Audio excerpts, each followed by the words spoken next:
Hello students, আমি Nitish sir জ্ঞানজ্যোতি coaching সেন্টারের পক্ষ থেকে তোমাদের প্রত্যেককে জানাই আরো একবার স্বাগত। তো স্টুডেন্টস, আজকে আমি তোমাদের সঙ্গে আলোচনা করব নর্থ বেঙ্গল ইউনিভার্সিটি আন্ডারে যে সমস্ত ছাত্রছাত্রীরা যারা বিভিন্ন কলেজগুলোতে ফোর্থ সেমিস্টারে পড়াশোনা করছো, ভিএসসি তোমাদের ইএনভিএস অর্থাৎ এনভায়রনমেন্টাল এডুকেশন রয়েছে, তাদের জন্য আজকে মডেল পেপার সেট নাম্বার 4 নিয়ে আলোচনা করব। 100% কমন কিছু গুরুত্বপূর্ণ প্রশ্ন আজকের ক্লাসটিতে থাকবে। যারা এখনো চ্যানেলটিকে সাবস্ক্রাইব করনি, সাবস্ক্রাইব করে পাশে থাকা বেল আইকন অল প্রেস করে দেবে, যাতে নেক্সট টাইম থেকে কোনো ভিডিও আপলোড করলে তার নোটিফিকেশন তুমি সবার আগে পেতে পারো।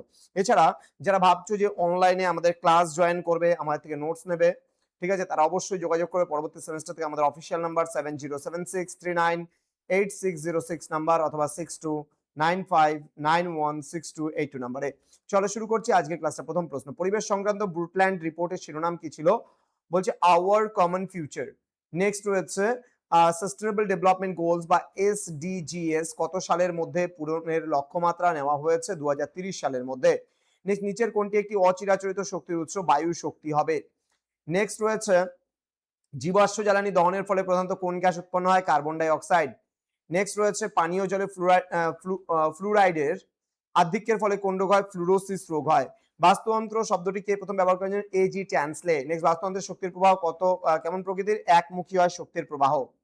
নেক্সট রয়েছে লিন্ডেম্যানের সূত্র অনুযায়ী এক পুষ্টি স্তর থেকে পরবর্তী পুষ্টি স্তরে কত শতাংশ শক্তি স্থানান্তরিত হয়? 10%। সুন্দরবন হলো একটি ম্যানগ্রোভ বাস্তুতন্ত্র। জীববৈচিত্র্য শব্দটি প্রথম কে ব্যবহার করেন? ডব্লিউ.জি. রোজেন। নেক্সট রয়েছে ভারতের একটি এন্ডেমিক প্রজাতির উদাহরণ হলো লায়ন টেইলড ম্যাকাক। নেক্সট রয়েছে রেড ডাটা বুক কে প্রকাশ করে? IUCN কিন্তু প্রকাশ করে রেড ডাটা বুক। হ্যাঁ। নেক্সট রয়েছে জিম করবেট জাতীয় উদ্যান ভারতের কোন রাজ্যে অবস্থিত? এটা হবে উত্তরাখণ্ডে অবস্থিত। নেক্সট রয়েছে বায়ুমণ্ডলে কোন গ্যাস অম্ল বৃষ্টির জন্য দায়ী রয়েছে? সালফার ডাই অক্সাইড কিন্তু অম্ল বৃষ্টির জন্য দায়ী। ভোপাল গ্যাস দুর্ঘটনা কত সালে ঘটেছিল? 1984 সালে। ভোপাল গ্যাস দুর্ঘটনার জন্য দায়ী কোন গ্যাসটি রয়েছে? মিথাইল আইসোসায়ানাইড রয়েছে। নেক্সট রয়েছে জলে দ্রবীভূত অক্সিজেন পরিমাপকে কি বলে? DO, ঠিক আছে, ডিসলভড অক্সিজেন। তাজমহলের মার্বেল পাথর ক্ষয়প্রাপ্ত হওয়ার মূল কারণ কি? অম্ল বৃষ্টি।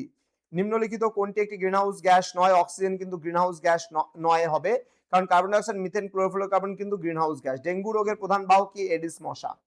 ঠিক আছে। নেক্সট, বিশ্ব জল দিবস 22শে মার্চ। এজেন্ডা 21 কোন সম্মেলনে গৃহীত হয়েছিল? বসুন্ধরা সম্মেলনে। জিম করবেট ন্যাশনাল পার্ক মূলত কোন প্রাণী সংরক্ষণের জন্য বিখ্যাত? বাঘের জন্য বিখ্যাত। নেক্সট রয়েছে নিম্নলিখিত কোনটি গৌণ বায়ু দূষক? এটা হবে O3, মানে ওজোন গ্যাস। নেক্সট রয়েছে ভারতের জল দূষণ প্রতিরোধ নিয়ন্ত্রণ আইন কবে পাস হয়েছিল? 1974-এ। ভারতে বায়ু দূষণ প্রতিরোধ নিয়ন্ত্রণ আইন কবে পাস হয়েছিল? 1981-তে পাস হয়েছিল। নেক্সট, জীববৈচিত্র্য আইন ভারতে কবে প্রণীত হয়েছিল? 2002 সালে। চেরনোবিল পারমাণবিক দুর্ঘটনা কোথায় ঘটেছিল? ইউক্রেনে ঘটেছিল। বিশ্ব উষ্ণায়নের প্রভাবে সমুদ্রপৃষ্ঠে জলস্তর কি হচ্ছে? বৃদ্ধি পাচ্ছে। ভারতের ন্যাশনাল গ্রিন ট্রাইব্যুনাল এর সদর দপ্তর কোথায় অবস্থিত? নতুন দিল্লিতে কিন্তু অবস্থিত। তো স্টুডেন্টস, এই ছিল আজকের ক্লাস, যেখানে 100% কমন আমরা সেট নাম্বার 4 নিয়ে আলোচনা করলাম।